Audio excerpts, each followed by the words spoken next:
ಚನ್ನಪಟ್ಟಣ ಉಪಚುನಾವಣೆಯಲ್ಲಿ ನಿಖಿಲ್ ಕುಮಾರಸ್ವಾಮಿಯ ಸೋಲು ಇವತ್ತು ರಾಜ್ಯದಲ್ಲಿ ದೊಡ್ಡ ಮಟ್ಟದ ಚರ್ಚೆ ಆಗ್ತಾ ಇರತಕ್ಕಂಥದ್ದು. ಮೈತ್ರಿ ಅಭ್ಯರ್ಥಿ ನಿಖಿಲ್ ಕುಮಾರಸ್ವಾಮಿ ಒಂದು ಕಡೆಗಾದ್ರೆ HD ಕುಮಾರಸ್ವಾಮಿ ಅವರ ಪುತ್ರ ಅನ್ನೋದು ಒಂದು ಕಡೆಗಾಯ್ತು. ಜೊತೆಗೆ ಸಿದ್ದರಾಮಯ್ಯ ವರ್ಸಸ್ ಕುಮಾರಸ್ವಾಮಿ ಯುದ್ಧವೂ ಕೂಡ ನಡೀತಲ್ಲಿ. ಅದೆಲ್ಲದರ ಜೊತೆಗೆ ದೊಡ್ಡ ಗೌಡರು ಅಖಾಡದಲ್ಲಿದ್ರೂ ಕೂಡ ನಿಖಿಲ್ ಕುಮಾರಸ್ವಾಮಿ ಅವರು ಸೋತರು. ಆದ್ರೆ ಮೈಸೂರಿನಲ್ಲಿ ಇದ್ದಂತ GT ದೇವೇಗೌಡರು ಮಾತ್ರ ಅಲ್ಲೆಲ್ಲೂ ಕೂಡ ಕಾಣಿಸ್ಕೊಳ್ಳಿಲ್ಲ. GT ದೇವೇಗೌಡರು ಈಗ ನಮ್ಮ ಜೊತೆಗಿದ್ದಾರೆ, ಅವ್ರನ್ನ ಮಾತಾಡ್ಸೋಣ.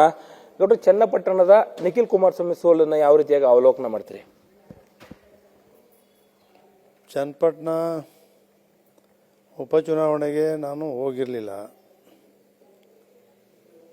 ನನಗೆ ಯಾರೂ ಕೂಡ ಕರೆದೂ ಇಲ್ಲ.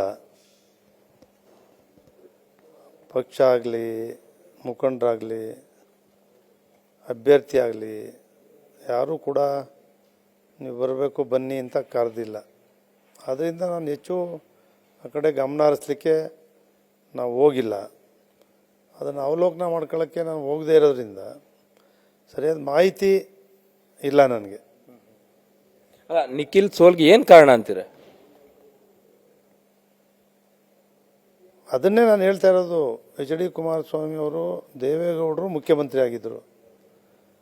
ರಾಮನಗರ, ಚನ್ನಪಟ್ಟಣ ಭಾಗದ ಅಭಿವೃದ್ಧಿನ ದೇವೇಗೌಡರು ಮಾಡಿದ್ದಾರೆ.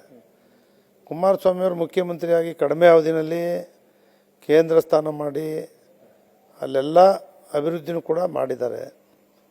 ಮತ್ತು ರಾಮನಗರ, ಚನ್ನಪಟ್ಟಣ ಎರಡೂ ಅವರ ತವರು ಕ್ಷೇತ್ರಗಳು.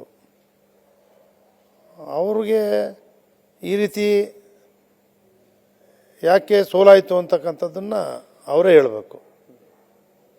ಅಲ್ಲ, ನೀವು ಕೋರ್ ಕಮಿಟಿ ಅಧ್ಯಕ್ಷರು, ನಿಮ್ಮನ್ನು ಯಾರು ಕರಿಬೇಕು? ಕರೆದಿಲ್ಲ ಅಂತ ಇದ್ರಲ್ಲ. ಕೋರ್ ಕಮಿಟಿ ಅಧ್ಯಕ್ಷರಿಗೆ ಆಹ್ವಾನವೇ ಇಲ್ಲದೆ ಚುನಾವಣೆಗೆ ಬನ್ನಿ ಅಂತ ಕರೀದೇನೆ ಅವರು ಯಾವುದೇ ಸಭೆಗಳು ಕರೀದೆ ಇರುವಾಗ ಬೇಕಾಗಿ ಹೆಂಗೋ ನಿಖಿಲ್ ಕುಮಾರಸ್ವಾಮಿ ನನಗೆ ಹಣ ಬರ್ತಾ ಇದ್ದೀನಿ, ಸದಸ್ಯತ್ವ ನೋಂದಣಿ ಮಾಡಬೇಕು, ಬರ್ತೀನಿ ಅಂತ ಹೇಳಿದಾಗ ನಾವು ಹೋದೆ. ಆಗ ಸುರೇಶ್ ಬಾಬು ಅವರು ಎಲ್ಲರೂ ಕೂಡ ಬಂದಿದ್ದರು. ಸದಸ್ಯತ್ವ ನೋಂದಣಿ ಭಾಗನೂ ವಹಿಸಿದ್ದೆ. ಅವ್ರು ಫೋನ್ ಮಾಡಿದೆ, ನಾವು ಹೋಗಿದ್ದೆ. ಈಗ ಒಂದು ದೂರವಾಣಿ ಮಾಡ್ಬೋದಿತ್ತಲ್ಲ, ಮಾಡಿಲ್ಲ. ಫೋನು ಮಾಡಿಲ್ಲ. ಯಾರು ಮಾಡಬೇಕಿತ್ತು?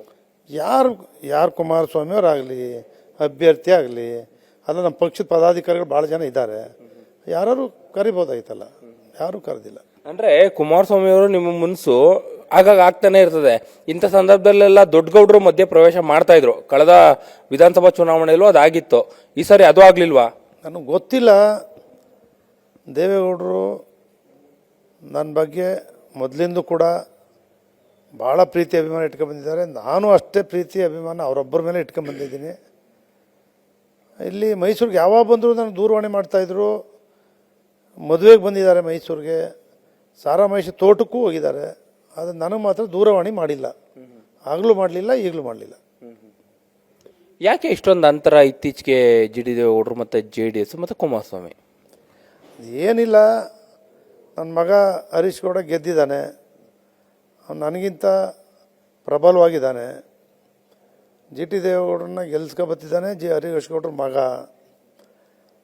ಅವರಿದ್ದರೆ ಆಯಿತು. GT ದೇವೇಗೌಡರು ರೆಸ್ಟ್ ಮಾಡಲಿ ಆರಾಮಾಗಿ, ಸಾಕು ಹರೀಶ್ ಗೌಡ ಅಂತಕ್ಕಂಥ ಭಾವನೆ ಬಂದಿದೆ ಅವ್ರಿಗೆ.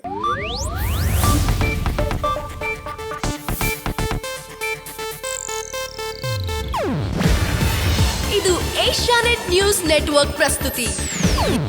ನೀವು ನೋಡ್ತಿದ್ದೀರಾ ಏಷ್ಯಾನೆಟ್ ಸುವರ್ಣ ನ್ಯೂಸ್.